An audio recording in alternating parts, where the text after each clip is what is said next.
깊은 침체를 가져올 수 있는 신용 위기는 미국의 기준으로 볼 때는 상당히 일본 시장은 영준의 의견과 다르게 가고 있어요. 금리를 인하하는 정도가 아니라 멈추기만 해도 반응을 보인다는 거죠.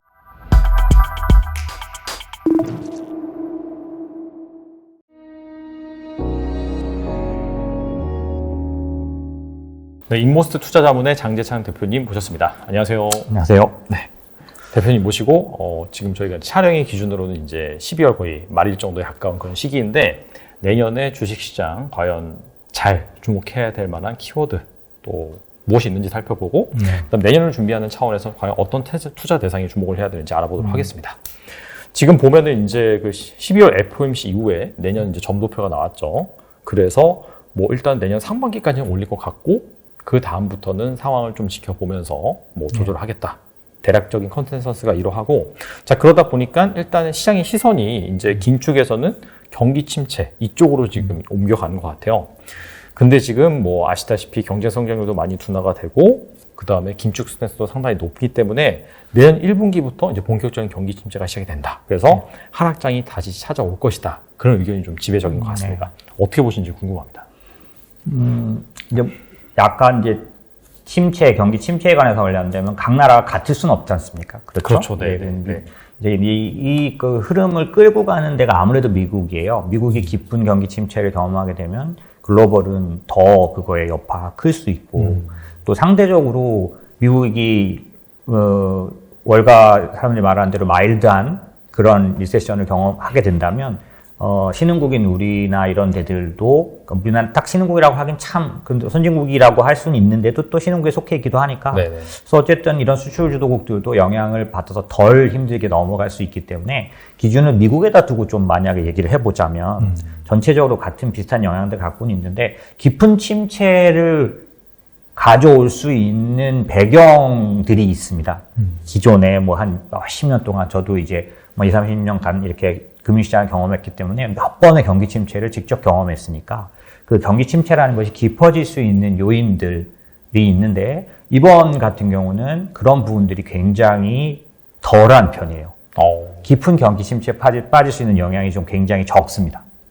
왜 그러냐면 대부분이 이제 우리가 아는 그 가장 가까운 경기 침체, 깊은 경기 침체는 그 코로나 팬데믹, 바이러스 팬데믹 빼고 요거는 이제 일시적이고 굉장히 뭐 경제 쪽에서 온 게 아니잖아요. 그래서 경기 패턴이 아니었으니까 요거는 좀 약간 그런 특별한 거라고 빼고 나면 바로 이제 2008년 9년의 금융위기가 가장 가까운 깊은 침체인데 요때 우리가 생각해보면 양상이 뭐였냐면 부도 막 나고 그죠? 그러면서 이게 어떤 얘기냐면 간단히 말하면 신용위기를 동반한 침체, 경기 침체 이게 깊은 침체가 돼요. 네. 근데 이제 지금 미국 기준으로 볼 때는 뭐 다른 글로벌 국가도 비슷한 부분들이 있지만은 미국 기준으로 보면 신용 위기가 올 상황이 참 아니에요. 왜 그러냐면 코로나가 터져버리는 바람에 버블이 막 생길 그런 여지를 별로 시간적으로 갖지를 못했어요. 그래서 실제로 코로나에서 벗어나다가 말고 지금 또다시 금리를 올리는 바람에 인플레이션에 영향을 받은 거라서 제대로 이게 막 버블의 모습들, 그러니까 기업들이 부실해지는 그런 정도가 굉장히 작아요. 일단 숫자로 말씀드리자면 부채로 보면 제일 좋은데 미국 기준으로 개인 부채 규모, 그러니까 비율, 그 다음에 기업 부채 규모는 2008년에 비해서 완전히 닿았다고 할 만큼 건전한 상태입니다. 지금 현재 미국만 기준으로 보면 부채가 2008년 금융위기 때보다 위협스럽게 느껴지는 건 국가부채밖에 없어요. 국가부채는 당연히 재정 정책을 많이 썼지 않습니까? 그죠? 그러다 보니까 미국의 부채는 또 근데 매년 증가는 했지 감소한 적은 없어요. 아시다시피 달러 패권에 의해서 누리는 그런 그 시니어리티 효과라는 게 있어서 계속 늘려왔기 때문에 그 부분에 대해서는 좀 더 예외를 보자면 사실 어느 때 보여도 개인과 기업의 그 부채 규모는, 그러니까 비율은 굉장히 낮습니다.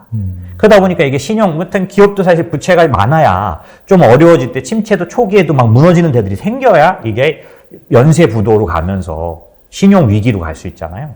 그런데 그런 것들이 터질 만한 게 굉장히 낮아요. 어디서 할 수 있냐면 하이드 스프레드라고 말하는 그러니까 등급이 낮은 회사의 신용을 말해주는 그 숫자를 스프레드라고 하는데 하이드 스프레드 이게 어느 때보다 안정적이에요. 사실 솔직히 이번엔 너무 특이했던 게 국채가 더 많이 흔들렸지. 한국도 사실 그 PF가 터졌는데도 불구하고 제가 처음 볼 정도로 막 한전채, 어. 은행채, 네. 막 이런 애들이 막 폭등. 맞아요. 그러니까 가격은 그랬어요. 아니고 네. 그러니까 금리가. 네네. 뭐 이런 거 저 처음 봤어요. 약간 왜냐면 좀뭐 레고랜드 사태 그 약간 네네 약간 이게 네. 왜 그러냐면 실제로 그 일반 기업들이 좀비 기업이 많은 건 사실입니다. 수년 내에. 하지만 그들은 이전부터 일정한 비율이었고요. 최근 몇 년간 증가한 게 아니에요. 거꾸로는 사실 재정 통화 정책에 의해서 많이 주어진 그런 그 뭐랄까 자금에 의해서 오히려 안정적인 상태에서 이제 그 인플레이션 쇼크를 맞은 거거든요. 간단히 금방 생각하실 수 있어요. 뭐 그 개인들 미국의 개인들의 그런 그 저축률이 많이 올랐다 지금 극도로 떨어지고는 있지만 가계 자산에 누적된 자금은 여전히 역사상 최대예요. 아. 뭐 그렇죠. 왜냐면 많이 퍼붓으니까요. 근데 이걸 쓰지도 못하고 터져버린 거죠. 아. 예, 그래서 안전한 상태가 돼버린 거예요. 그래서 깊은 침체를 가져올 수 있는 신용 위기는 미국의 기준으로 볼 때는 상당히 멀다. 그래서 월가 기준으로 보면 사실상 침체가 있다는 건 거의 동의하고 유일하게 골드만삭스 정도가 침체 위기 35% 보고 나머지 데들은 대부분 뭐 사실 전문가한테 다 물어보면 70%대 이상 나오고요. 그다음에 그 월가 전체 하우스로 보면 10개 중에 한두 개 빼고 나머지는 전부 침체는 온다. 다만 마일드하다는 거에 100% 동의. 아. 예.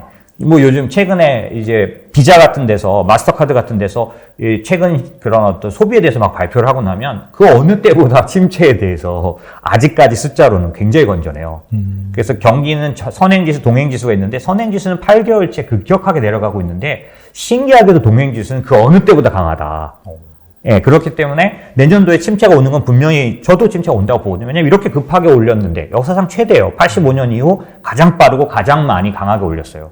견디지 못하죠. 하지만 오기는 오는데 누적된 그런 그 돈의 여유라든지 아니면 버블이 형성되지 못했다든지 이런 것들에 의해서 마일드할 수밖에 없을 거다. 그런 생각들을 갖고 있기 때문에 침체에 대해서 얘기할 때는 침체가 안 온다는 건 아니지만 이게 어떤 양상으로 올지에 대해서는 조금 더 생각해 봐야 합니다. 무조건 두려워하고 네네. 그런 것들이 있어서는 안 되고 두 번째는 사실은 침체는 실제로 나타나는 동행지수가 침체에 들어가기 전에 이미 선행지수에 의해서 시장에 반영돼요. 그렇죠. 네. 주식이 그렇지 않습니까? 그럼 지금 중요한 관건은 그거예요. 얼마큼 반영됐을까? 내년도 침체가. 그죠? 그래서 사실 깊은 침체를 또 1분기 침체를 말하는 1분기 위기 또는 1분기 하락을 말하는 분들의 근저에 뭐가 있냐면 주식시장은 두 가지 때문에 하락하는데 하나는 밸류에이션 때문에 하나는 EPS라고 말하는 실적 때문에 하락하는데 밸류에이션 때문에는 금리가 올라가서 이미 내려왔지만 기업 실적은 아직 반영 덜 됐다. 1분기에 가장 극도로 반영될 거다. 이 얘기예요. 거의 대부분 같은 논리입니다. 그러니까 우리가 생각해 볼 건 누구의 말이든 뭐 전문가는 다 맞는 건 아니잖아요. 저도 마찬가지 제가 뭐 맞았으면 훨씬 더 좋은 위치가 됐을 텐데 뭐 작년도 월가 마지막 12월 말의 예측에 비하면 40%가 틀렸더라고. 2008년 이후 최대의 예측 실패예요. 매년 틀리긴 하는데 네. 그 정도가 정말 심각했어요. 최대였다. 예. 네. 그럴 정도로 뭐 저도 뭐라고 말할 수는 없는데 그런 면에서 볼 때 그렇다고 무조건 틀리진 않죠. 전문가들의 타당한 의견들이 있습니다. 그러니까 내년도 침체나 내년도 1분기 하락에 대해서 아니야 라고 할 건 아니지만 왜 그럴까? 혹은 그럴 수 있는 부분이 뭔가를 생각해 본다면 그런 면에서는 이 대부분의 사람들이 말하는 실적이 정말 그만큼 1분기에 집중적으로 안 좋은 걸로 나올 거냐. 최근 2분기, 3분기는 다 생각보단 좋았습니다. 그죠? 그리고 사실 한국도 그 실적에 대해서 오히려 좀 상향되는 흐름이 있을 정도예요. 물론 이제 너무 안 좋게 봤기 때문에 그런 것도 있는데 그러다 보니 뭐 그 여러 가지 면에서 내년 1분기 실적이 생각처럼 그렇게 안 좋을 거냐. 모건 스탠리가 전형적인 하우스. 그 윌슨이라는 사람이 유명한 사람인데 그 사람이 내년도 1분기가 지금까지 계속 못 반영한 실적 하락을 최대 반영할 거다. 그래서 월가에서 가장 폭을 깊게 보는 사람 지금부터 20%에 거의 적고요. 최악의 경우고요. 깊은 침체일 때 대부분의 하우스들이 말하는 얕은 침체의 경우 지금부터 10%. 예, 그 정도는 1분기에 조정할 수 있다. 왜? 기업 실적에 우려가 있으니까. 하지만 그 뒤에 대해서는 다 생각들이 좀 다르죠. 그러면 사실 뭐 역대급 경기 침체가 온다? 이에 따라서 주식시장이 뭐 완전 전저점을 뚫고 뭐 엄청나게 내려갈 것이다. 그렇게 생각하는 것은 자칫 약간 좀 위험할 수도 있겠네요. 신용위기를 동반한다면 그 논리가 맞습니다. 하지만 지금 한국의 PF라든지 이런 거에 의한 신용시장 위험이 나오긴 나왔거든요. 근데 이게 아까 독특하게 또 뭐 A등급 이상의 막 이런 우량 등급 채권이 좀 많이 흔들렸다고 말씀드렸잖아요. 물론 PF는 안전하면서 그런 뜻은 아니에요. 근데 그 어느 때보다 이쪽이 흔들렸던 이유는 기본적으로 신용시장이 이전처럼 부채에 의해서 문제가 온 게 아니라 그게 아니라 PF라는 그런 사건이 터진 건데 이게 어떤 면들과 같이 왔냐면 달러 강세나 이런 것들이 다 만나서 예, 그런 것들이 있었기 때문에 매크로적인 움직임, 어려움이 있었던 거고 유동성에 문제가 있었던 거니까 그런 부분들이 과거처럼 신용위기로 갈 조짐이라고 보여지지는 않아서 만약에 신용위기로 가지 않는다면 무턱대고 깊은 집체란 말은 좀 어울리지 않는다. 예, 그런 거죠. 예. 그래서 아무튼 간에 이제 주식시장 관점에서 어떻게 흘러갈 것인가가 중요한데 그렇죠. 어쨌거나 지금 긴축의 행보가 내년 상반기까지 이어질 것 같고 근데 시장에서 약간 기대하는 측면은 어쨌거나 이제 연준에서 좀 완화적인 스탠스로 돌아서주면 좋잖아요. 그렇죠. 근데 이제 최근까지 그 나온 FOMC 결과를 보면은 일단은 내년 뭐 중립금리가 5.1%로 해놓고 한동안 좀 지켜볼 것이다. 뭐 금리 인하는 보니까 점도표상에서는 2024년 정도 네. 그 정도로 예상을 하고 있는데, 근데 사실 그 정도로 된다라고 한다면은 여전히 높은 그런 금리 긴축 수준이기 때문에 주식시장에서는 좀 기대할 수 있는 게 없지 않느냐 내년도 그렇게 생각하고 있는데 여기에 대해서는 좀 어떻게 생각하시는지 본격적인 상승장이 찾아오기 위해서는 네. 좀 어떤 결과가 일어나야 될지 궁금하거든요. 지금 시장이 보는 것과 연준의 발표와 차이 그 부분은 실제로는 연준이 말하는 대로 그대로 액면으로 믿기도 어렵고 실제로 어땠냐면 FOMC 끝나고 12월 FOMC 끝나자마자 시장이 바로 어떻게 반응했냐면 안 믿어라고 반응한 거죠. 그건 어디서 나타났냐면 FF라든지 이런 그 시장이 자기네들이 생각하는 금리가 있는데 최종금리, 터미널 레이트가 오히려 FOMC 발표 나고 더 내려버렸어요. FOMC에서 더 올렸지 않습니까? 그죠? 맞아요. 연준 생각했던 것보다 더 올려서 5.25까지 말을 했는데 그리고 네. 더 올릴 수도 있다고 끝나자마자 더 위협을 가하기 시작했는데 시장은 어떻게 했냐면 5.0에서 오히려 4.75까지 내려버렸어요. 그 배팅하는 그런 사이트도 마찬가지, 그다음에 스왑 거래에서도. 그러니까 그냥 여러분들이 좀 참고하실 게 뭐냐면 채권 시장은 연준의 의견과 다르게 가고 있어요. 그렇게 안 할 거다? 네, 못할 거다. 어. 그리고 지금 채권 시장이 반영한 금리로 보면 내년도 중에 하반기에 금리 인하가 시작되고 적어도 2번, 25bp씩 2번 빠지는 거를 그러니까 금리 인하하는 거를 거의 반영하고 있습니다. 근데 연준 말씀하신 것처럼 24년도나 돼야 할 수 있다라고 맞아요. 말하고 그렇게 있잖아요. 해놨어요. 그죠? 그리고 뭐 거의 공공연히 23년도엔 생각하지 마라라는 인하에 대해서는 그런 거에 대한 얘기를 강하게 하잖아요. 그러니까 그런 면들을 어떻게 볼 거냐. 첫 번째 관전 포인트. 주식 시장에 비해서 채권 시장은 어마어마하게 큽니다. 물리적으로 봤을 때는 한 3배 이상. 예, 그러니까 대부분 우리가 어떤 거에 신뢰성을 두냐면 큰 돈이 움직이는 게 더 힘이 있죠. 그렇죠. 그리고 네. 큰 돈을 움직이는 사람들이 더 전문가인 경우가 많죠. 맞아요. 예, 그런 면에서 채권 시장이 보고 있는 금리가 절대로 뭐 갑작스러운 어떤 자기가 쇼쳐놓고 하는 그런 얘기가 아니라는 거죠. 채권 시장은 명확하게 연준의 의견보다는 훨씬 못 올릴 거다.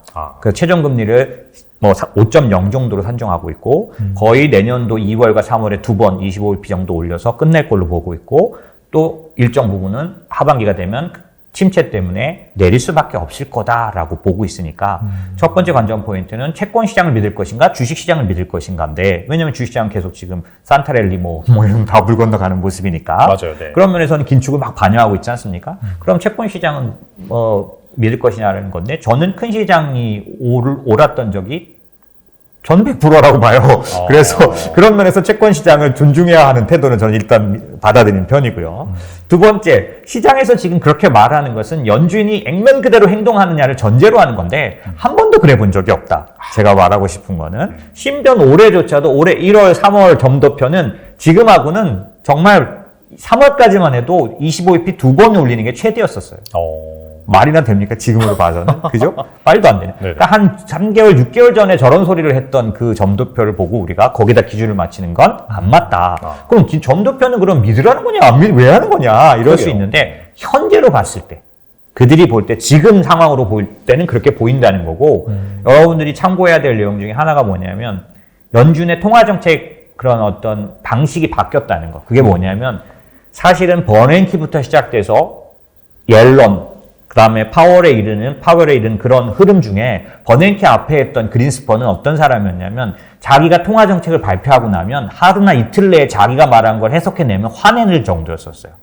애매모호하게 말을 해서 시장이 이렇게도 볼 수 있고 저렇게도 볼 수 있게. 그래서 한 발표 FMC 회의로 관련된 그 회의 발표만 딱 하고 그냥 가방 들고 막 가버리는 그런 스타일이었다면 네. 지금은 제롬 파월은 어떻게 바뀌었냐면 매번 기자회견 하겠다. 왜 그렇게 바뀌었냐면 버냉키에서 옐런으로 가면서 파월로 바뀌었던 게 뭐냐면 포워드 가이던스를 주고 너희들은 예상 가능하게 하겠다. 그래서 결국 제롬 파월이 초기까지만 해도 포워드 가이던스에 대한 거 굉장히 강해서 가장 이 연준 의장들 중에 가장 그 친화적인 시장 친화적으로 매번 기자회견을 만들어낸 사람이 파월이에요. 예, 그럴 정도로 포워드 가이던스라는 게 뭐냐면 아시다시피 앞으로 3개월 뒤, 6개월 뒤에 대해서 적어도 6개월 뒤의 일을 얘기하고 3개월 전에는 확실하게 어떤 언급을 회의로 안에다 넣도록 이런 게 포워드 가이던스였다면 지금은 그럼 뭐가 바뀌었냐? 작년 연말부터 올해에서 매번 FOMC나 이런 걸 여러분들이 자세히 그 부분들을 보면 무슨 얘기를 많이 하고 있냐면 데이터 디펜던트. 맞아요. 이거는 포워드 가이던스의 반대와 같습니다. 데이터가 나오면 바꾸겠다는 소리예요. 포워드 가이던스는 미리 말해준 대로 하겠다는 거기 때문에 바꾸면 이건 신뢰를 잃어버리는 거예요. 그렇지 않습니까? 포워드 가이던스를 계속 내가 적어도 6개월, 정말 그래도 3개월에는 나에게 알려주겠다는 게 포워드 가이던스인데 갑자기 데이터가 바뀌었다고 바꿔버리면 안 되는 거죠. 그러니까 지금 연준의 통화 정책은 그래서 한창 작년 한두 달 사이에 프론트 로딩이니 이런 게 뭐냐면 이미 미리 터미널 레이트를 반영하는 게 시장에 일반적이 돼버린 거예요. 데이터가 그렇게 나오니까.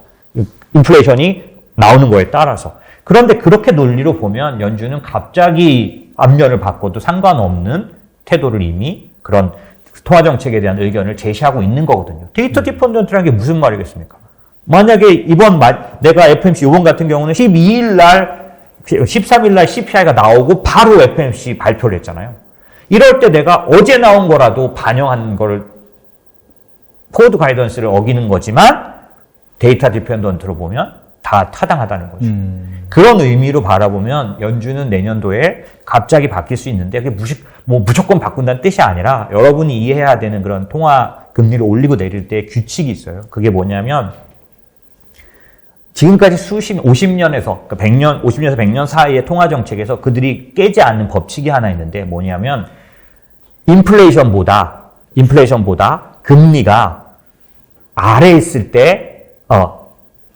때 내린 적은 한 번도 없다는 거예요. 무슨 얘기냐면 적어도 인플레이션 위의 금리를까지는 올리고 내리기 시작한다는 거예요.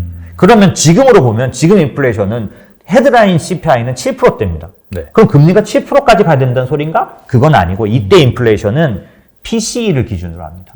예, 혹시라도 CPI로 본다면 코어 CPI를 말하는 거고요. 그래서 PCE 기준으로 봤을 때 현재 지금 4.5잖아요.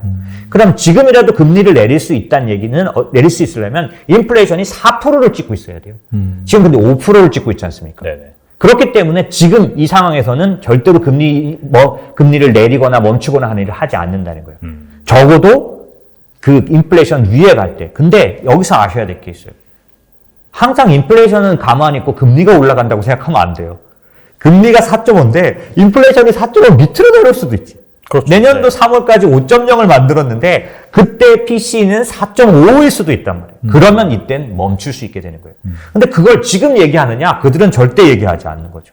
그러나 3월이든 이때 인플레이션이 급격하게 내려온다든지 어떤 인민을 하락을 할 경우는 언제든지 금리를 멈출 수 있는 조건은 된 겁니다. 그럼 이 조건이 뭘 말하냐? 이게 실질금리 개념이에요. 그러니까 명목금리라는 건 일반 금리인데 여기서 인플레이션을 빼야 금리 아니냐 실제. 네. 그런 면에서 말했을 때 금리와 인플레이션의 그 숫자가 당연히 금리가 인플레이션 위에 있어야 한다라는 거고요. 이 밑에서 했을 경우 매번 인플레이션의 역습을 받았다라는 거죠. 유일하게 그 볼코 고무렵에 있었던 거고, 그러니까 아서번지라는 사람이 그걸 했던 거예요. 금리가 인플레이션보다 아래 있는데도 위기가 오니까 내려버렸어요. 그랬더니 또 다시 올라왔다 이거죠. 제롬 파월은 계속 그 얘기를 하는 겁니다. 나는 그렇게는 하지 않겠다. 그러니까 여러분이 생각할 때는 그러면 얼마든지 올리겠다는 뜻인가? 아니요. 이게 내려올 수도 있잖아요. 인플레이션이 그 밑에 가 있을 경우는 그러니까 내년도 3월이라도 인플레이션이 조정이 되고 금리는 또 마저 올리게 된다면 멈출 수 있는 상황은 오게 되는 거죠. 이게 제가 뭐 희망회로다 이렇게 볼 게 아니라 이건 통화정책을 쓰는 규칙과 같은 거예요. 그렇기 때문에 지금만 봐서는 연준은 계속 강경하게 더 올릴 것처럼 보이지만 그런 뜻은 아니다라는 거죠. 그렇다면은 시장에서 특히나 채권 시장에서 바라보는 뷰 자체가 점도표대로 못 갈 것이고 그만큼 못 올리고 그 다음에 내년 하반기 정도 된다면은 내릴 수도 있다. 네. 그렇게 이제 보는 거잖아요. 그 가정이 방금 말씀하신 약간 마일드한 침체 네. 그런 상황에서 맞습니다. 이제 채권 시장은 그렇게 이제 스마트하게 반응을 하는 거고 그렇다면은 그렇게 연준이 제시한 로드맵보다 시장에서 바라보는 대로 금리가 정말 내년 하반기 정도에 내려가는 그런 흐름이 나온다라고 한다면 네. 그럼 그때 정도면 진짜 진정한 상승장이 찾아올 거라고 보시는지 궁금하거든요. 네, 우선은 지금 올해 2022년의 하락장이 약세장이 과거의 약세장과는 좀 성격이 다르다는 걸 이해하셔야 돼요. 그게 뭐냐면 과거의 약세장들은 대부분 경기 변동에 의한 약세장이었다면 네. 이번 그 2022년의 하락장은 전형적인 인플레이션 약세장입니다. 무슨 얘기냐면 경기가 나빠져서 지금도 경기가 좋아서 계속 미국은 뭐 얘기를 해올 정도인데 동행지수는 아직 하나도 안 꺾였다고 말씀드렸잖아요. 네네네. 그러니 경기가 나빠져서 나타나는 건 아니잖아요. 금리 주식이 내렸던 건 아니잖아요. 이거는 네. 인플레이션이 너무 높아서 이거를 누르기 위해서 금리가 너무 올라서 내린 그런 장이잖아요. 긴축에 의한. 그럼 이런 인플레이션 약세장의 특징이 뭐냐면 기본적으로 그 금리를 급하게 올리는 거에 의해서 일어난 약세장이기 때문에 금리를 인하하는 정도가 아니라 멈추기만 해도 반응을 보인다는 거죠. 그러니까 아까 제가 말씀드린 것처럼 갑자기 연준이 금리를 이제 더 이상 안 올릴 거야. 이건 시장에 안 먹혀요. 하지만 아까 말한 충분한 통화 정책에서도 전환할 수 있는 조건이 된 상태에서 연준이 더 이상은 안 올릴 거로 보이게 된다면 그때는 시장 전반적으로 그 사실을 받아들이게 되죠. 지금은 그게 안 됐는데 자꾸 멈출 수도 있어. 계속 피벗 얘기하면 연준 입장에서는 안 되는 거죠. 왜냐면 지금 1년 내내 한 짓이 헛거겨야 되잖아요. 1년 내내 뭔 짓을 했냐면 아까 말한 실질금리 플러스를 만들어 온 거예요. 계속 금리를 올려서 인플레이션 위에다 놓고자 했던 건데 자꾸 아직도 이 상태인데도 계속 자기들끼리 피벗을 하면 이 상태에서는 멈춰줄 수가 없는 거잖아요.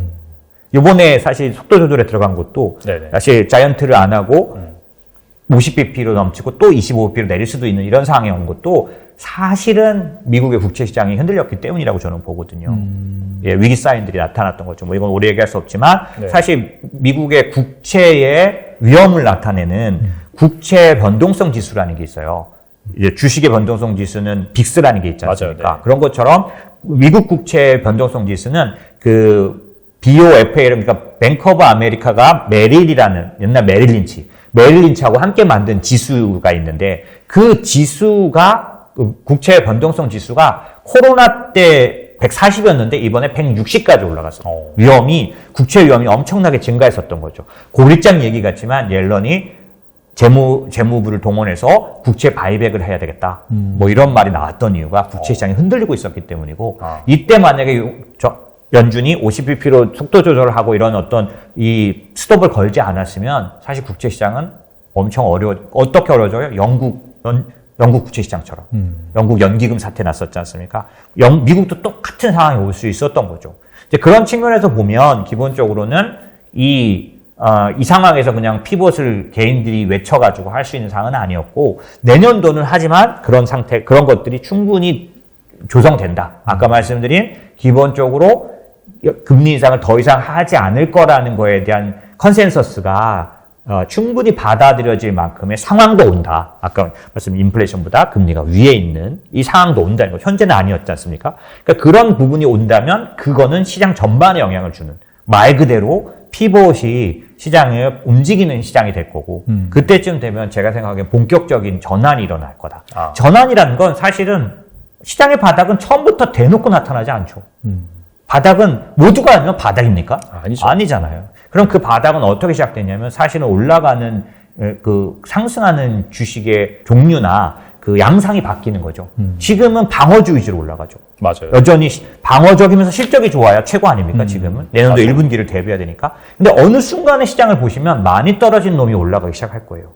업종으로 보면 한국은 대표적으로 반도체입니다. 이상하게 반도체가 아주 탄탄하게 반도체 주가가 올라가는 시기가 오면 돌아섰구나라고 보시면 되는 거죠.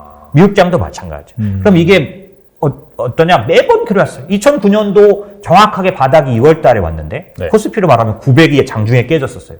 그게 2008년도에 어디까지 갔던 거냐면 1,500에서 내려온 겁니다. 네네. 단숨에 반토막이 났어요, 코스피가. 그런데 그 900이 장중에 깨지고 나서 얼마 지나지고 나서부터 12월까지 그 전에 고점을 다 회복해버렸어요. 근데 그럼 그때 침체는 2008년 12월이 지금처럼 가장 침체가 많이 보도됐던 시기입니다. 최고의 침체 예고 시기. 그런데 2달 떨어졌어. 그리고 나서 나머지 10개월은 올랐다고. 내년도도 얼마든지 그럴 수 있는 거죠. 아직 여진이 남아 있어 보입니다.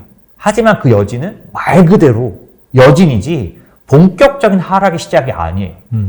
그러면 지금 당장 바닥을 돌아섰다고처럼 행동할 수는 없지만 적어도 제가 보기엔 종목들은 상당 부분 움직여서 종목 바닥은 나온 것들이 꽤 있어요. 그런데 실제로 전체적인 시장 바닥도 아까 말씀드린 가장 많이 빠진 업종 주식들이 올라가기 시작하면 이거는 시장이 인정하지 않고 그때도 여전히 공포감이 조성되고 여전히 계속 지표 얘기를 하고 계속 인플레이션 얘기를 할지는 모르지만 이미 시장은 전환하기 시작한 거죠. 이게 어느 정도 진행되고 나면 사람들도 다 인정하는 피봇이 되는 겁니다. 그러니까 항상 투자라는 게 그런 식으로 어쩔 수 없이 리스크를 지고 움직일 수밖에 없는데 자기가 얼마큼 이 시장에 대한 자기의 판단을 믿을 수 있느냐, 뭘 보고 이거를 결정하는 거냐, 이게 좀 중요하겠죠.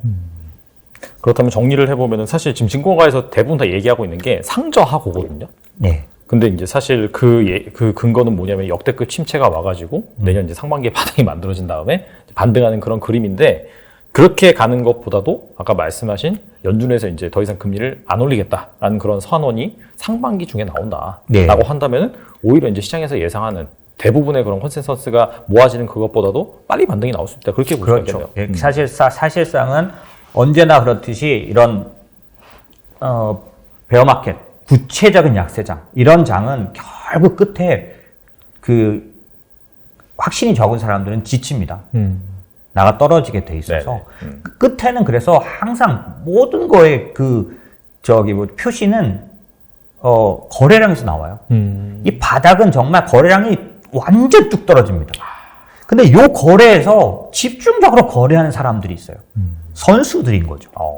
언제나 그래왔어요. 많은 사람들이 나가 떨어지고 나서 그러니까 당연히 거래량 뚝 떨어지고 거래 대금 뚝 떨어지죠. 누가 거기서 거래하겠습니까? 지금 미국이 그래요, 실제로. 만약 그런데 그 얕은 거래 속에서도 선수들에 속한 사람들은 자기들이 보는 지표들이 있기 때문에 거기서 거래가 일어납니다. 그리고 나서 결국 큰 거래까지 가는 동안 주가가 사실 그 구간에서 제일 많이 오르죠. 맞아요. 순식간에. 그렇죠. 그 다음에 오르는 것은 사실은 또 오르긴 오르지만 연달아 이어서 오르지만 앞에 오른 것보다 훨씬 더 약합니다. 끝난 건 아니지만. 그래서 이 부분의 상승은 대부분 그 아주 얇은 거래에 참여했던 사람들. 그 바닥에서는 파는 사람도 적어요. 이미 다 털었고, 털렸고, 막 그러기 때문에. 그런데 사자가 있기 때문에 거래는 되죠. 되는데 그 거래는 얇을 수밖에 없고, 이 거래에 산 사람들이 그 집중 상승 구간을 대부분 수혜합니다. 그래서 저는 개인 투자자들에게 어떤 걸 권고하냐면, 이걸 기가 막히게 털고 기가 막히게 또 바닥에서 사는 건 개인은 못할 거라고 저는 생각하는 거죠. 그럼 개인 투자자를 비난하는 게 아닙니다. 그냥 제가 증권회사에서 오랫동안 봐왔던 모습이고, 그럼 그걸 어떻게 극복할 거냐? 일정 부분 뚝 떨어지고 나면 팔지 말라는 거예요. 거꾸로 버티자는 거죠. 이 구간을. 왜 그러냐면, 이건 전형적으로 한국 시장은 결국 맨 마지막에 가면 개인 투자자들은 우량주 들고 물려요. 왜? 끝에 가면은 결국에는 빅텍, 미국으로 하면 빅텍 막 사갖고 들고 있는데 지금 빅텍 40% 빠졌거든. 테슬라 엄청 빠졌죠. 어떻게 되는지 아세요? 그럼 이렇게 되면요. 매번 반복된 게 사람들이 지긋지긋해지고 너무 뉴스에 지치기 때문에 본전만 오면 팔겠다. 저한테도 제일 많이 오는 질문, 나 빅텍 들고 있는데 어떻게 돼요? 옛날에는 그런 거 안 물어봤죠. 빅텍은 뭐 어떻게 왜 물어봐? 빅텍은 가는 건데. 계속 가는 거 아니야? 약간. 그죠? 근데 지금 다 물어보세요. 그래서 어떻게 됐느냐? 결국 초기에 팝니다. 올라오기 시작하는 시장 초기에 본전되고 10% 나고 이럴 때 다 파는 거예요. 그러고 나서 올라가는 게 훨씬 더 커서 결국 개인들은 또 그걸 판 사람들은 어떻게 하냐면 웬만큼 오를 때까지 약을 올라서 또 사지를 못해요. 자기가 판 가격보다 위에 가격에 살 수 있는 개인은 없습니다. 그럼 어떻게 되냐? 기다리죠. 떨어질 거야. 결국 떨어질 거야. 이렇게 기다리다 보면 한참 오르는데 아무리 기다려도 안 떨어지니까 사요. 이게 또 다시 꼭대기에 물리게 되는 거죠. 악순환의 반복. 그렇죠. 그 기간이. 그래서 이번 코스피 코로나 때도 어떠냐면 거의 3,200 이상에서 대부분 들어왔잖아요. 3,000 이상에서. 그죠? 이게 매번 반복되는 거예요. 이분들이 결국에는 어떻게 되느냐면 끝에 와서 지금 견디다 많은 사람들이 더 깊은 침체, 더 큰 경제 위기 이런 얘기들 보다 던지는 거죠. 그래서 시장에서는 그 항복 장세가 안 나왔다고 계속 얘기하는 게 뭐냐면 결국 버티고 버티던 사람들이 던지면 시장이 그냥 파다하게 다 알게 돼 있어요. 아, 항복했구나. 우리로 말하면 뭐 투매 막 나오는. 결국 그게 나와야 올라갔기 때문에 시장은 언제나. 그래서 월가에서도 계속 항복 장세가 아직 안 왔다. 뭐 계속 그런 얘기 나오는 거예요. 이게 신기하게 반복됩니다. 왜 그럴까요? 인간은 합리적인 이성에 지배받지 않고 심리에 지배받기 때문에 그걸 말하는 게 행동 제모학이거든요. 그런 측면에서 봤을 때 지금 이 바닥에 사실은 얼마까지 좀 더 내려갈지는 알 수가 없는데 하지만 여기서 제가 볼 때 개인이 이기는 방법은 버티는 거다 오히려. 그래서 어느 정도 다시 올라와서 충분히 내가 새로운 시대를 준비할 만큼 할 수 있을 때가 되면 그때 바꿔도 되는데 그걸 못 견디게 계속 뉴스가 사람의 마음을 힘들게 합니다. 결국에는 정말 던지게 하는 거죠. 그래서 내년도 1분기는 아마 그런 싸움의 기간이 되지 않을까. 알겠습니다. 저한테는 굉장히 많은 분들이 찾아오는데요. 이제 막 사회생활을 시작하신 그런 분들도 찾아오고 또 상당한 자산을 일구신 그런 분들도 찾아옵니다. 그리고 무주택이신 분들도 주택 구입 타이밍이나 주택 구입 시점을 논의하기 위해서 찾아오시기도 하고 주택이 이제 수십 채 이상이신 분들도 어떤 식으로 그런 운영 전략을 짤지에 대해서 고민하러 많이 찾아오셔서 사실 저는 정말 굉장히 넓은 커버리지의 그런 고객들을 갖고 있다고 말할 수가 있을 것 같아요. 현재 우리나라 아파트 시장에는 시점 전략이랑 가격 전략 중에서 시점 전략에만 함몰이 되어 있어요. 그래서 아마도 이 강의를 뺀 다른 강의를 계속 들어도 계속해서 시점 전략에 함몰이 될 거기 때문에 반쪽짜리 전략을 가지고 대응을 해야 되고요. 시점만 볼 수 있다면 가격에 대한 평가 기준이 없다 보니까 자연스럽게 그냥 올라가는 거 따라 사고 내려가는 거 밀어서 팔고 하게 되면서 손실이 증폭되거든요. 아파트는 소득의 10배에서 12배 정도 되는 굉장히 고가 자산인데 이런 실수 2번만 하면은 자기 자산이 완전히 녹아버리게 됩니다. 그래서 기본적으로는 시점과 가격을 균형 잡힌 시각으로 보면서 이런 복합 전략을 해야 되는데 이 복합 전략을 제공하는 프로그램이 없었는데 제가 처음으로 제공해 보려고 노력을 하는 거고 저도 부족한 부분이 있긴 하겠지만 어쨌든 최소한 가격 전략이랑 이런 타이밍 전략을 같이 제공하려고 한다는 측면에서 굉장히 의의가 있는 부분이라고 생각을 하거든요. 그래서 결국에 이 강의를 듣게 되신다면은 최소한 시세 추종형 그런 판단을 한다거나 좋은 시점을 잡기 위해서 공부해야 되는 그런 스트레스로부터 자유로워질 수가 있고 그리고 굉장히 느긋한 마음으로 내가 원하는 가격대에 들어오는 걸 기다리고 내가 원하는 시점이 오는 걸 기다릴 수가 있게 되면서 상당한 의미로 자기의 시간도 절약할 수가 있다고 생각을 하거든요. 저희가 다 전업 투자자가 아닌데 시점 잡으려고 새벽 4시에 일어나서 FOMC 회의를 보고 이런 걸 한다는 것 자체가 저는 시간 낭비적인 부분이 있다고 생각을 하고요. 강의를 통해서 결국 부동산에서는 어떤 게 좋은 타이밍인지 좀 코어를 인식을 하고 가격은 어떤 게 좋은 가격인지 그 핵심만 잘 배운다면 다른 시간을 아낄 수가 있으니까 굉장히 그 가치가 있는 강의가 아닐까 이렇게 생각합니다.